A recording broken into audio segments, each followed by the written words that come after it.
매수할 기회를 안 줬고 고점에 매수해야 되는 건가 이런 우려를 했었는데 이번에 매수할 기회를 주긴 줬죠. 그 다음에 시장이 더 흔들린다면 이것을 오히려 매수의 기회로 삼아서 저희가 오랜만에 온 시장의 하락을 두려워하는 것이 아니라 이용할 수 있는 상황이다, 이렇게 보고 있습니다.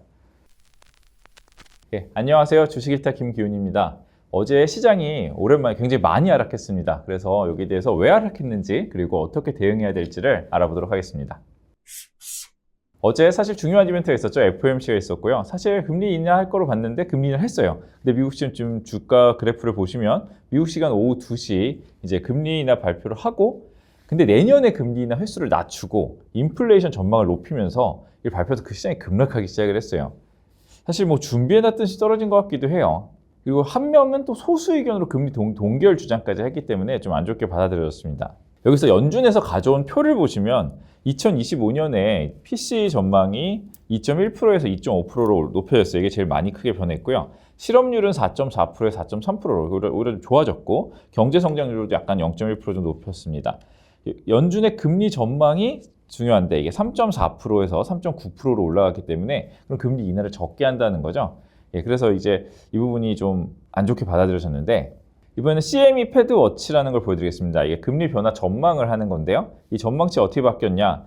뉴스를 보시면 금리 인하 확률이 4번에서 2번으로 낮춰졌다 이런 얘기도 있고, 3번에서 2번으로 낮춰졌다 얘기도 있는데, 표로만 보시면 전일 제일 높은 확률은 연말에 375에서 400, 3.75%에서 4%.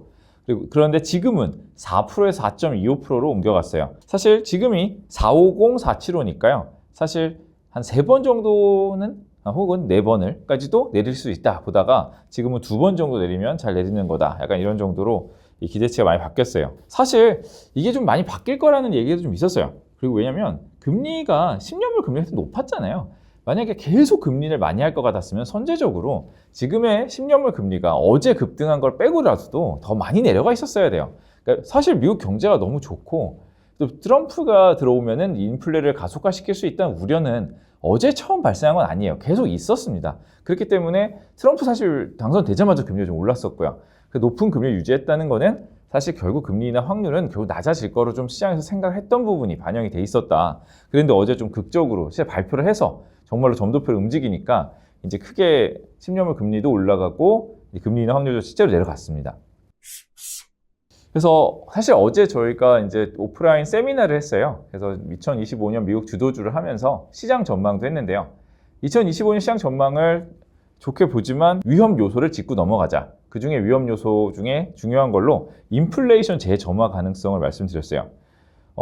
왜 인플레이션 재점화되냐? 여기도 트럼프를 넣으셨는데 트럼프의 이제 관세, 이런 규제 완화, 기업 규제 완화 이런 거로 인한 이민 감소까지 이런 부분들이 인플레에 작용할 수 있다. 인플레를 올리는 쪽으로 작용할 수 있다. 사실 미국 경제 상황, 지금 주식이 급등하고 소비가 사실 이번에 소비 지표 잘 나왔잖아요. 소비가 좋고 이런 상황에서 인플레이션이 내려가지 않아요. 빨리 내려가지 않아요.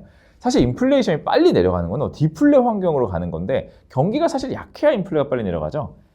그런데 지금 미국의 환경은 오히려 인플레가 더 이상 많이 빠른 속도로 내려가기 어려운 환경이 원래 있었고, 지금 보시면 이미 초록색 선이 올해 환경인데 이미 어느 정도 인플레가 내려가다가 멈춰서 이렇게 이 정도 수준을 유지하고 있었어요. 그러니까 2.7% 정도가 저번에 나왔는데 그보다 더 내려가기는 어렵다, 약간 이런 상황이었고, 여기서 문제는 이 2.7%를 유지한다면 문제가 되지 않을 거예요. 그런데 이 드러켄 밀러가 올해 위험이 뭐겠냐 이렇게 얘기했을 때 이런 얘기 했었어요.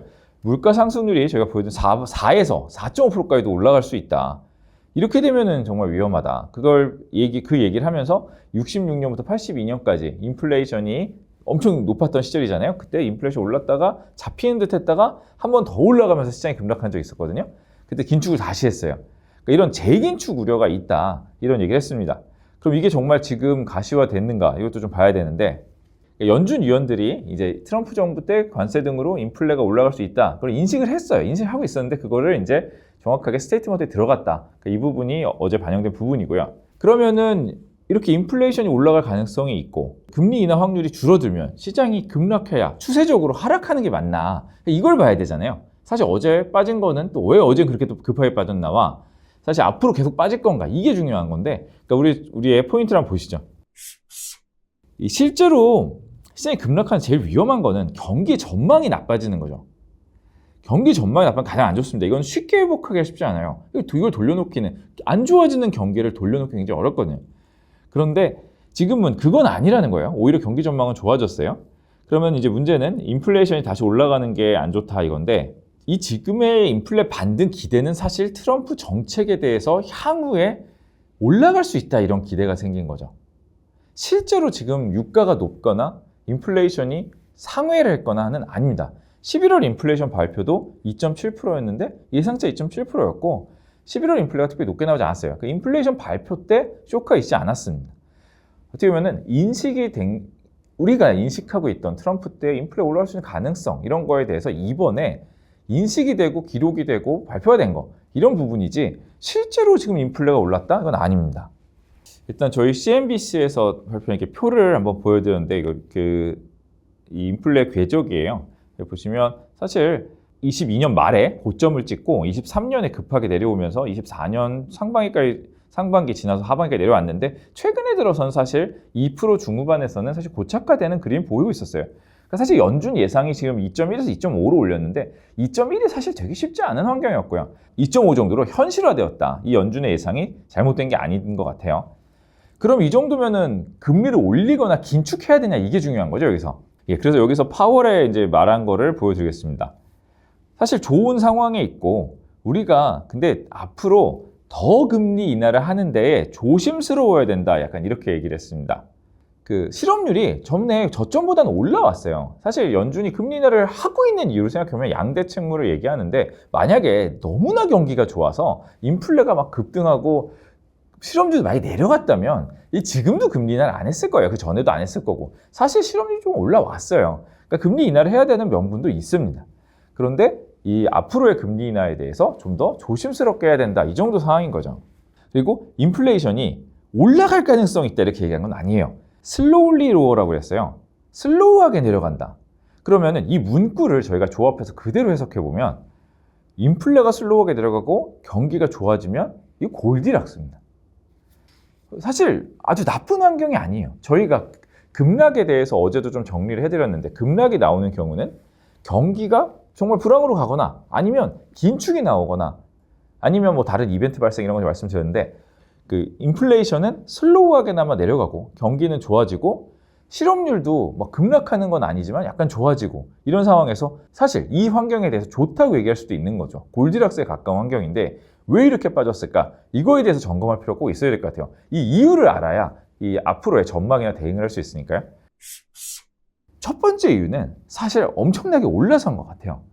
그냥 미국의 나스닥 차트를 보시면 한번 셋오프가 나올 수 있는 충분한 상황입니다. 그리고 이 마켓의 브레스라고 그러는데 이 폭이 또 중요해요. 이 다 같이 서서히 올라가는 거면 좀 다 같이 서서히 올라가는 거면 좀 더 건전하고 지속성이 있다 보면 사실 이번에 마지막에 오를 때는 굉장히 종목수가 줄어들었어요. 그래서 몇몇 특정 종목이 시장을 끌어올린 거지 전체 시장이 오르지 않았습니다. 그걸 어떻게 할 수 있냐면 이 다우지수는 지속 하락했거든요. 물론 유나이티드 헬스케어 CEO 총격 이후에 그 유나이티드 헬스케어 20% 하락이 좀 영향을 크게 줬지만 어쨌든 10거래일 연속 하락을 했어요. 10거래일 연속 하락이 시장에 잘 없습니다. 70년대 이후에 처음인가요? 그래요. 그러니까 사실 전체 시장은 어느 정도 조정을 받고 있었는데 그러니까 저희가 보는 몇몇 특정 성장 주도주만 올랐기 때문에 이 시장은 한번 이렇게 내로우해지다가 한 번은 무너질 수 있다 이런 얘기가 굉장히 많이 나오고 있었어요. 그리고 어제 그게 연준과 함께 발생한 거죠. 그리고 시장에서 이번 연준 회의에서 안 나왔으면 곧 금요일에 내마녀의 날이에요. 금요일에 선물 옵션 동기시 만기일에 이런 하락이 나왔을 거라고 보는 사람들이 꽤 있었습니다. 사실 옵션에 많이 상방으로 베팅한 부분도 많이 있었고요. 또 현금 비중을 봐도 지금 현금이 굉장히 적어요. 이게 스탁의 주식의 오버웨이트한 상황이에요. 2022년 9월처럼 안 좋을 때는 굉장히 현금이 많다가 지금 주식을 굉장히 많이 산 상황입니다. 이럴 때 현금을 많이 써 주식을 사두면 어떤 충격이 왔을 때 급락이 나오게 돼요. 그리고 옵션 투자에서도 테슬라 콜옵션을 많이 샀다.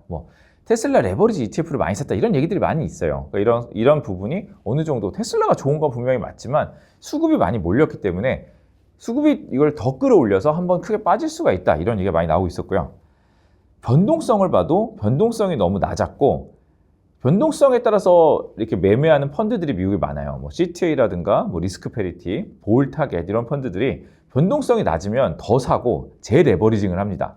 그런데 이런 펀드들이 변동성이 계속 낮게 가니까 레버리징을 했는데 변동성이 어제 크게 올라가니까 매도를 세게 한 거죠. 보통 이런 경우의 특징이 정말 종가까지 쭉 밀립니다. 어제 보시면 종가를 저점 가까이 쭉 계속 매도가 나오는 그림을 볼 수 있었어요.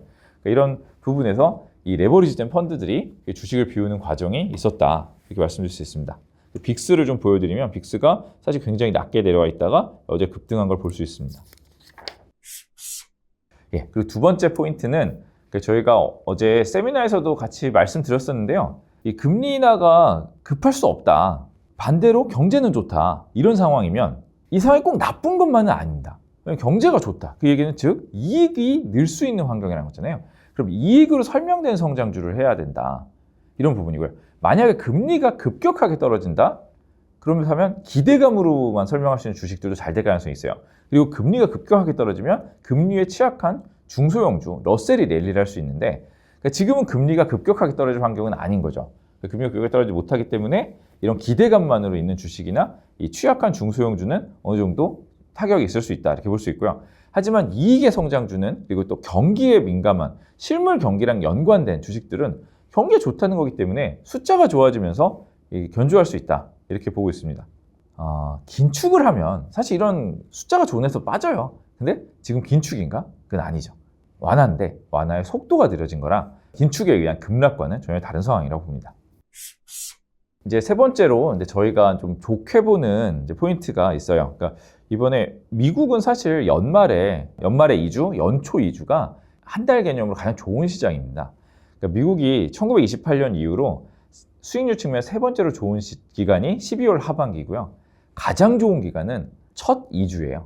1월 이후에 첫 2주. 그러니까 지금 연말 2주와 첫 2주에 걸쳐서 원래는 가장 좋은 기간입니다. 그런데 트럼프 당선 때 11월에 굉장히 장이 좋았잖아요. 그때 많이 밸류도 올라가고 이때 많이 땡겼고 수급도 많이 들어오면서 오히려 이제 12월 연말에 약간 조정이 나오고 있는데, 어쨌든 플로우상 그리고 내년을 대비하는 측면, 내년의 자산 배분을 이 주식에 하는 측면에서 연말 연초가 좋다. 이 부분은 바뀌지 않을 수 있고요. 그래서 지금 오히려 조정이 나오고 나면 연말 연초 랠리가 다시 시작될 수 있다고 보고 있어요.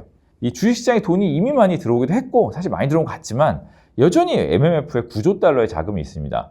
자산 배분이 내년이 되면서 바뀌잖아요. 그럼 내년 연초에 자산 배분을 바꿀 때 주식에 MMF가 너무 많으니까 1%를 배분하면 이제 9조 달러면 900억 달러가 들어올 수 있는 거예요. 이런 환경이기 때문에 이 연말 연초의 장은 다시 회복세로 갈 수 있다, 이렇게 보고 있습니다. 제 결론을 말씀드리면 진짜 무서운 거는 경기 침체 아니면 긴축, 이 두 가지 축인 것 같아요. 근데 지금 둘 다 아니잖아요. 경기는 좋다고 그랬고 완화를 하는 국면에 여전히 있고요. 근데 완화의 속도가 늦어지는 국면이고요. 이 오랜만에 큰 하락이니까 뭐 후유증이 있을 수도 있어요. 좀 더 빠질 수도 있는데 이 충격이 있을 수도 있지만 추세 하락의 요건은 아닌 것 같습니다.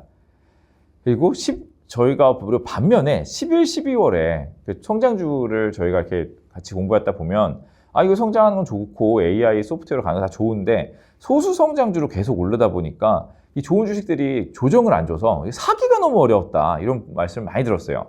그리고 코인을 좋아하시는 분들도 코인을 놓쳤는데 비트코인 계속 올라서 살 기회가 없었다, 이런 말씀을 많이 하셨습니다. 그런데 그렇다면 이렇게 시장이 빠졌을 때, 그리고 만약에 어쩌면 추가로 여진으로 더 빠진다, 이런 경우가 있을 때 어떤 기회를 할 수 있을까요? 저희가 좋을 때는 이거 주가 너무 올라서 못 사요 하다가 빠지면 이게 빠지니까 못 사요 하면은 이 고속 성장주는 계속 영원히 못 삽니다. 2025년에 성장할 수 있는 성장 주도주들에 대해 말씀을 드렸고, 테슬라나 팔란티어, AI 소프트웨어 회사들 이런 회사들 말씀드렸고, 또 내년에 주도로 떠올 수 있는 브로드컴, 마벨 이런 회사들도 요즘에 부각받고 있어요. 근데 그런 회사들이 사실 하락을 하지 않았어요. 계속 올라가면서 매수할 기회를 안 줬고 고점에 매수해야 되는 건가 이런 우려를 했었는데 이번에 매수할 기회를 주긴 줬죠. 그 다음에 시장이 더 흔들린다면 이것을 오히려 매수의 기회로 삼아서 저희가 오랜만에 온 시장의 하락을 두려워하는 것이 아니라 이용할 수 있는 상황이다, 이렇게 보고 있습니다. 저희가 시장을 계속 팔로우하고 있으니까요. 저희가 좋은 종목도 소개해드리지만 시장의 위험이 있어서 정말 추세로 하락할 것 같으면 그런 위기에 대해서도 분석해서 말씀을 드리겠습니다. 그러니까 저희 채널 계속 구독해 주시고요. 같이 공부해 가면서 기회를 찾아 좋은 종목들을 많이 공부해 봤으면 좋겠습니다. 감사합니다.